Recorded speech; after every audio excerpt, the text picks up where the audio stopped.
Dans notre pays le Togo, vous pouvez voir ça, c'est-à-dire un trou béant, creusé par une entreprise, sous la responsabilité d'un maire ou d'un responsable politique sans aucune protection, non entouré et sans signalisation. Vous pouvez voir des routes sans lumière, non tracées, sans limitation de vitesse, avec des feux tricolores défectueux. Vous pouvez voir des caniveaux non fermés et très dangereux pour les populations. Vous savez pourquoi? Parce que dans notre pays, ceux qui nous dirigent ont perdu une notion fondamentale qui fonde le pouvoir. Ça s'appelle la responsabilité politique et civile. Cela signifie que, du président, en passant par les ministres, les maires et les hauts responsables, ils sont tous au-dessus des lois et rien ne peut les atteindre.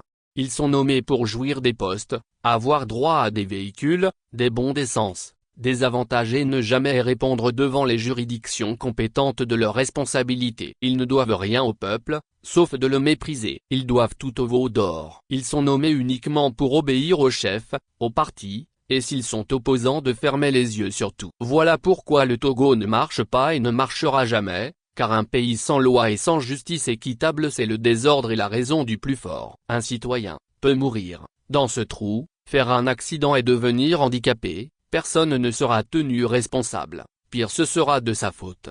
Ces situations vous ne les verrez jamais dans les pays bien gérés car le maire, l'entreprise, ou le donneur d'ordre savent ce qu'ils encourent en cas d'accident.